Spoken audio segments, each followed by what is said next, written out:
y él, escuchándola, tuvo a bien ocultarla en su concepción, nacimiento, vida, misterios, resurrección y ascensión a casi todos los hombres.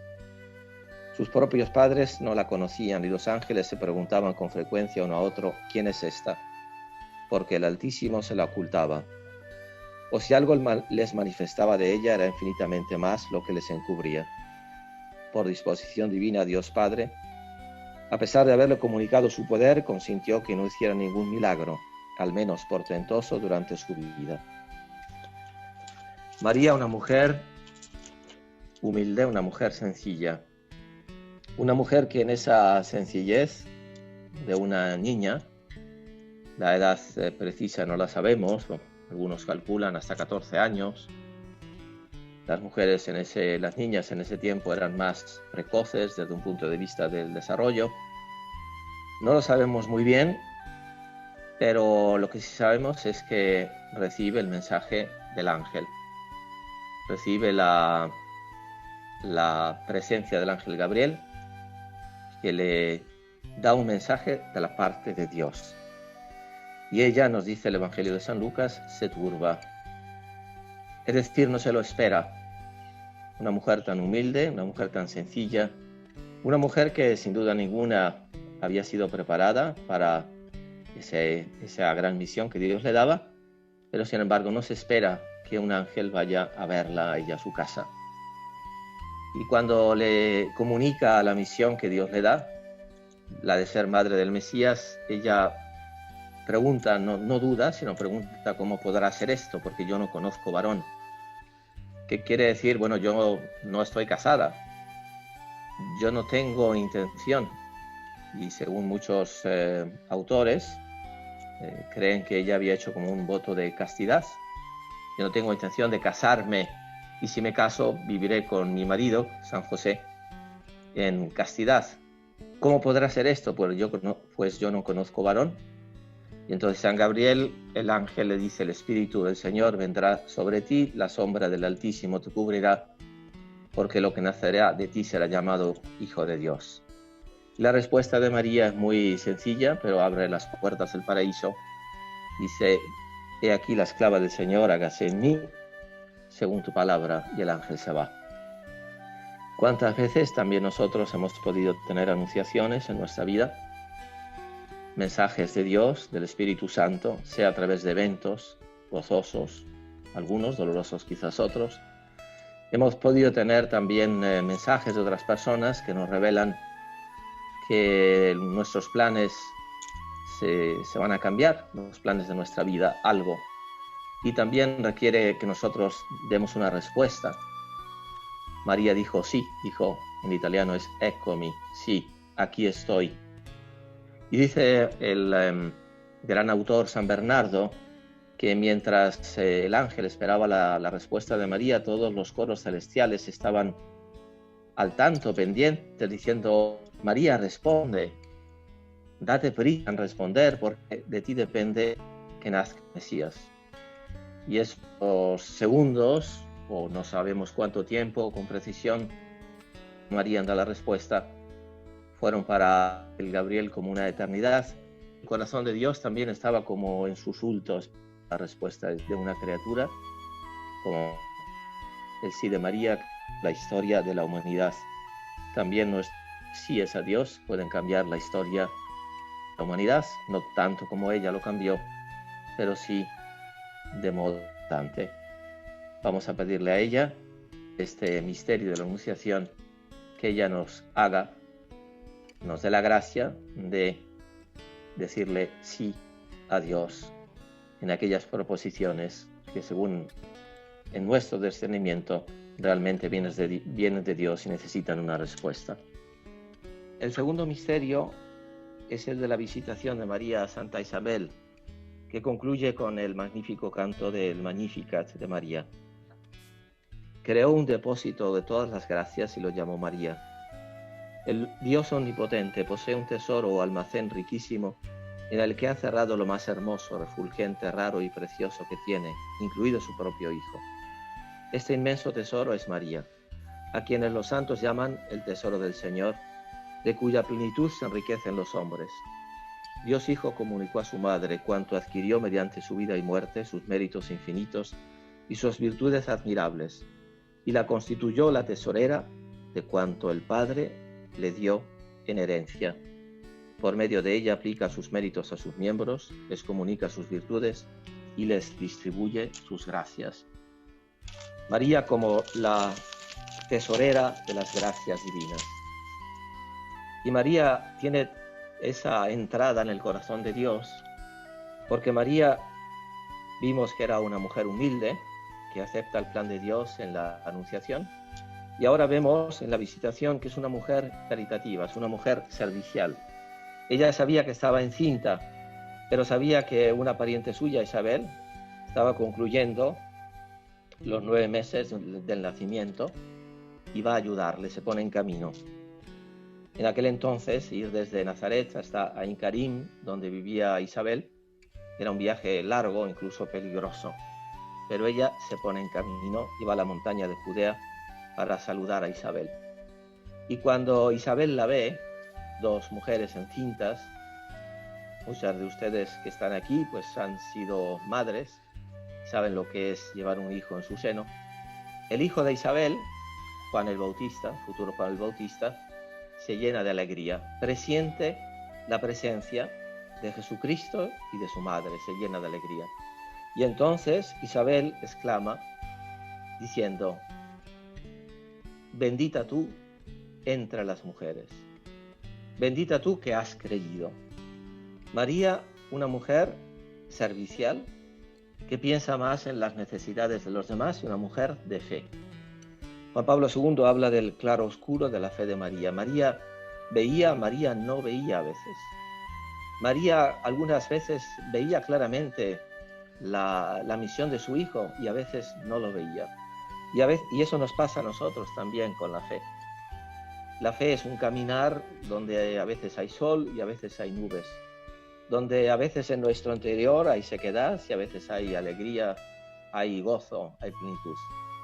Pero el camino de la fe, que es lo que hizo que Isabel dijera bendita tú que has creído, es lo que hace María también grande. Que también de cada uno de nosotros se puede decir, como Isabel dijo de María, o mujer o hombre, qué grande es tu fe. Algunas veces vemos a Jesucristo que se emociona, y Jesucristo se emociona en los evangelios cuando encuentra hombres y mujeres de fe.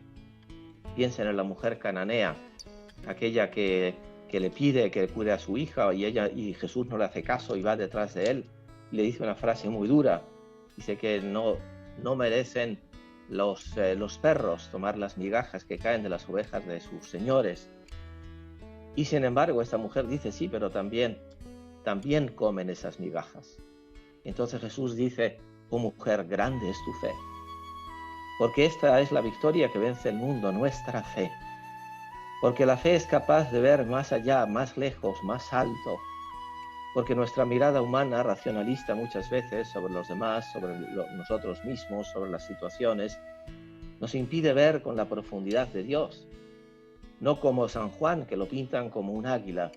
Y ya saben que las águilas tienen una vista extraordinaria porque captan a las presas desde muy alto. Pues tenemos que tener esa vista de Dios, y la fe es la vista de Dios. Y ante este reconocimiento de Isabel, María reza esta oración maravillosa, el Magnificat. Mi alma engrandece al Señor. Mi espíritu se alegra en Dios, mi Salvador, porque ha hecho cosas maravillosas en mí. Su nombre es grande. Mi alma engrandece al Señor. Es una oración de alabanza. Por eso se dice Magnificat anima mea Dominum. Mi alma engrandece al Señor. Que el rosario sea también para nosotros una oración de alabanza. Y de hecho lo es. Decimos, ¿cuántas veces decimos en el rosario bendita tú? Y bendiciendo a María, estamos bendiciendo a Dios. Estamos alabando a Dios. Estamos viviendo nuestra vocación a dar gloria a Dios. Y cuántas veces esas oraciones de alabanza nos ayudan a sacarnos de nuestras pequeñeces. Porque a veces vivimos problemas y esos problemas nos angustian, nos sofocan. Y alabando a Dios es cuando adquirimos una nueva dimensión. La dimensión de la alabanza nos lleva a la dimensión de la fe. Y la dimensión de la fe nos lleva a esa dimensión de salir como María al encuentro del otro. En estos días hemos estado meditando. Cristo se presenta como el pan de vida, como ese pan que se da a comer. El pan se hace para ser comido. Y para eso se encarna el Hijo de Dios, para que nosotros, por decirlo así, lo comamos el amor de Dios, nos nutramos del amor de Dios. Y quiere venir a este mundo no al mejor hotel de Roma, que era la ciudad más importante de la época. Estaba el Palatino, todas las grandes riquezas de los emperadores. Nace en un rincón del imperio, en una ciudad muy pequeña de pastores, de donde era David, ahí en una cueva, solo con San José, con animales, con algunos pastores que luego fueron a verlos en la humildad. Podemos contemplar cada uno de nosotros el corazón de María. El corazón de María cuando por primera vez toma en sus manos a su hijo, a Jesús. Yo creo que cada mujer, madre, tiene una emoción particular, sobre todo el primer hijo. Bueno, todos los hijos son únicos, pero quizás el primero cuando lo tiene en sus manos. Muchos pensamientos le vienen a la mente, muchos recuerdos, agradecimientos, quizás ha habido zozobras de ver cómo iba a ser el nacimiento, y lo tiene en sus manos.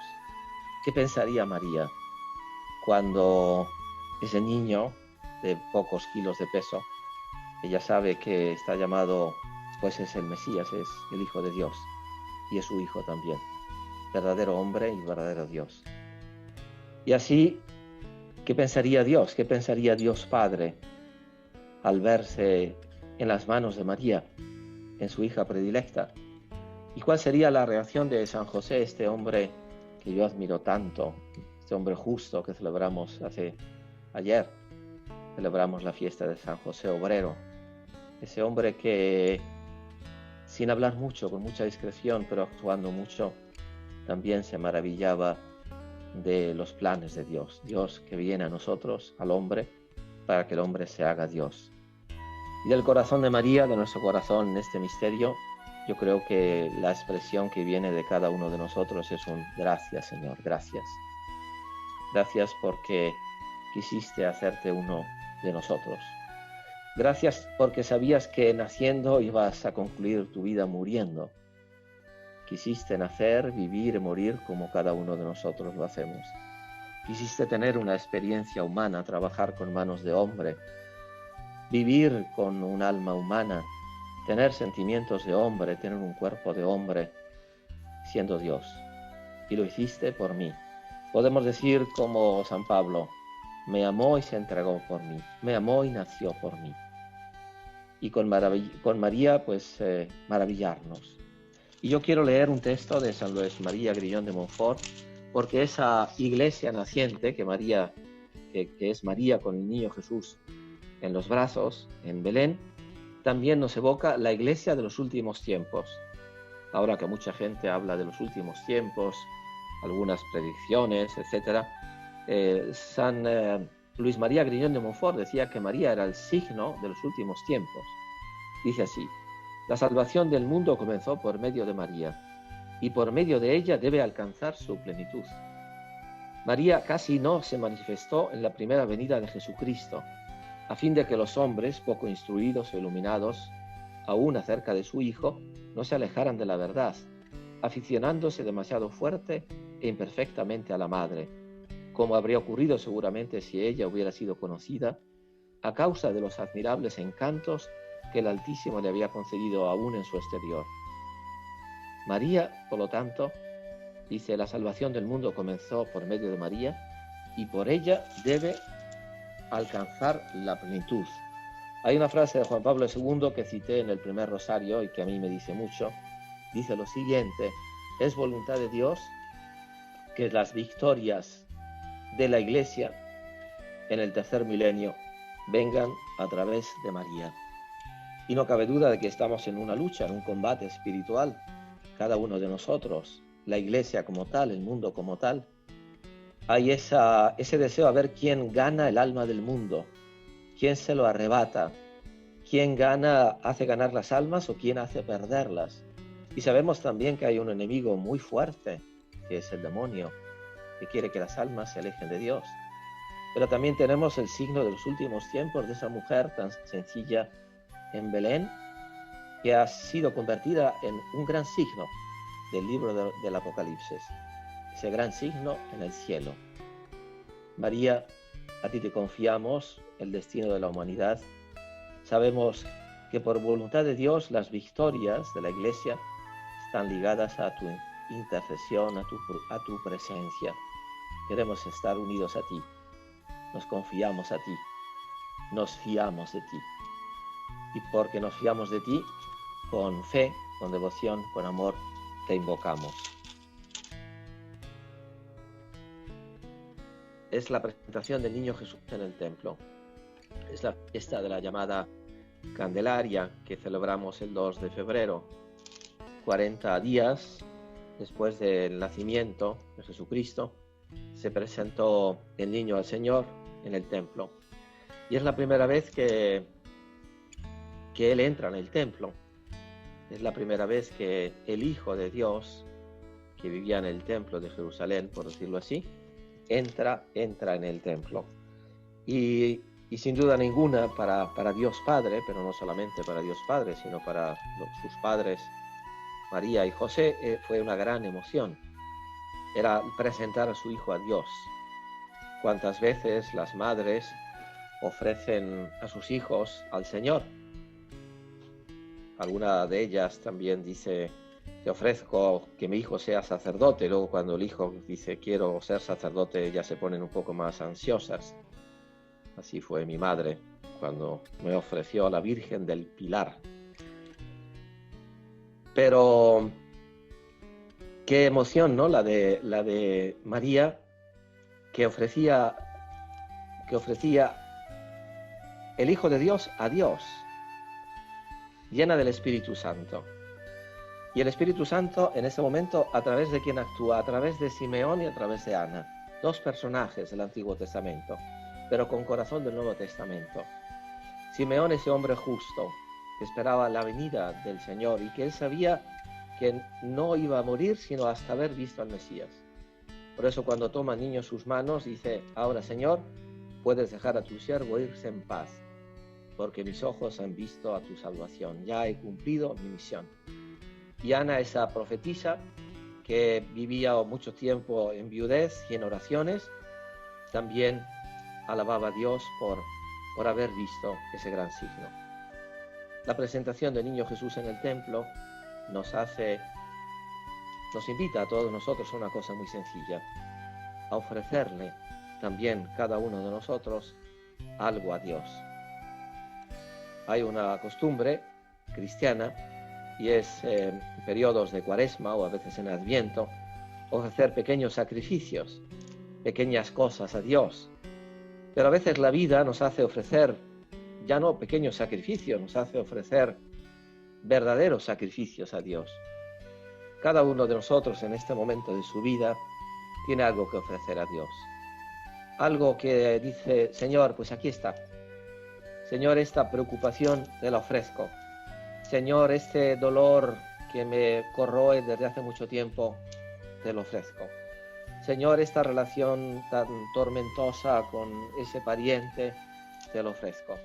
Señor, como dijo el Papa, maravillosamente, el Papa Francisco, a veces no tenemos nada más que ofrecer que nuestra miseria, que nuestros pecados.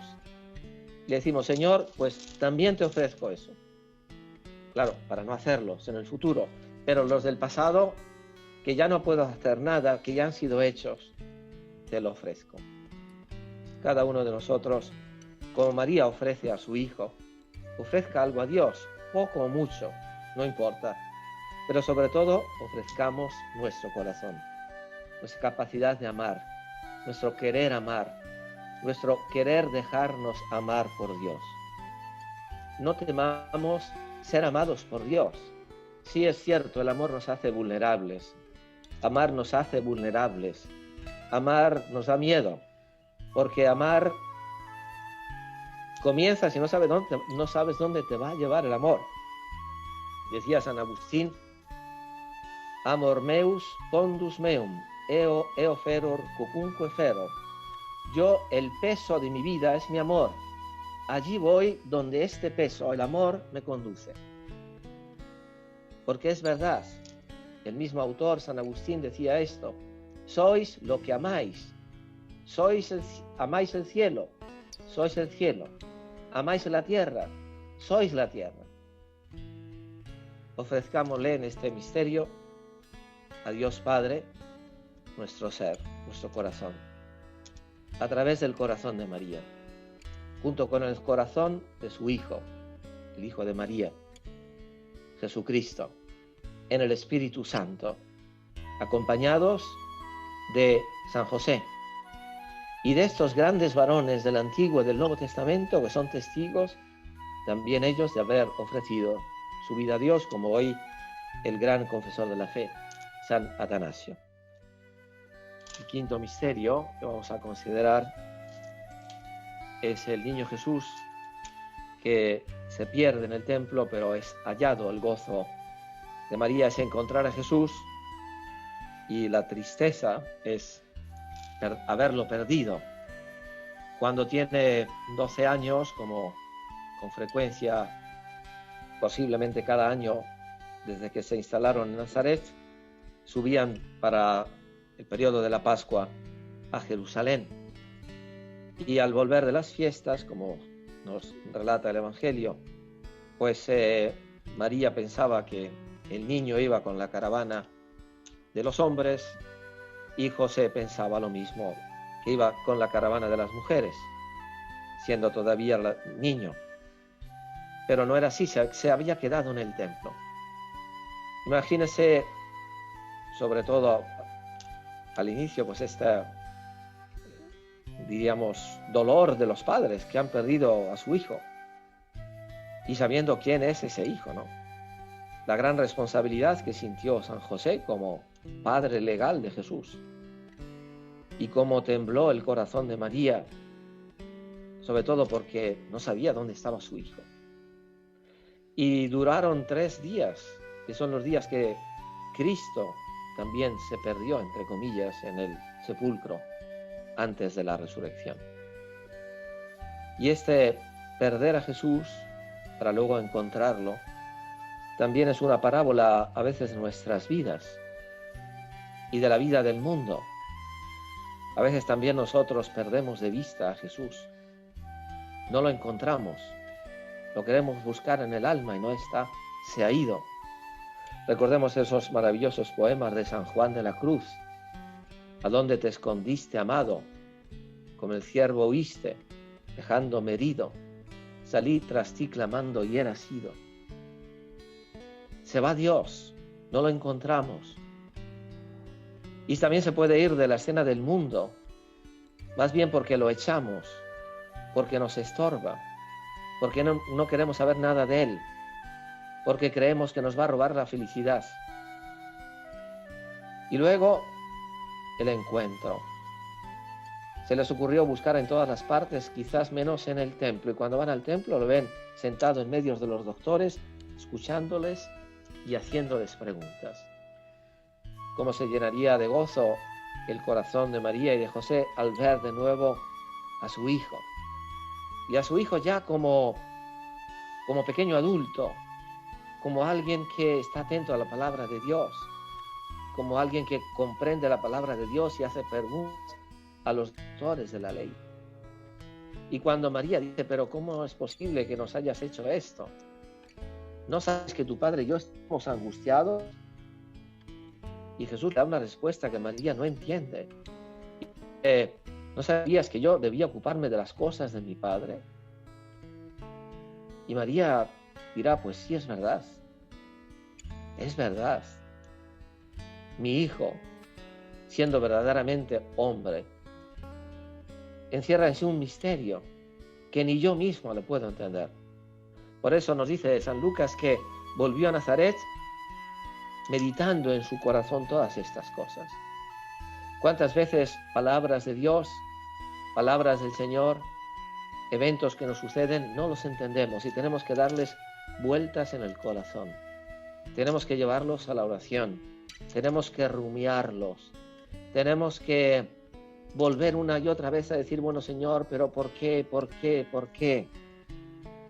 Y hasta que el Señor abre el día que Él quiere las puertas del cielo y comenzamos a ver azul allí donde antes todo era negro. ¿No sabías que yo debo ocuparme de las cosas de mi Padre? Jesús se ocupa de las cosas de su Padre y María sabe que el plan del Padre para ella es cada vez más ser una madre de los dolores, ser una madre que va viendo poco a poco crecer a su hijo, que sabe que se va a ir de casa, no sabe mucho más, lo va siguiendo de lejos hasta que llega el gran momento de la cruz. Ella va presintiendo este misterio. Pero ahora, sobre todo, con ella gocémonos del encuentro, del reencuentro. El Papa Francisco, en la encíclica Evangelii Gaudium, dice que con Jesús nace y renace la alegría. Con Jesús nace y renace la alegría. No solamente nace, renace.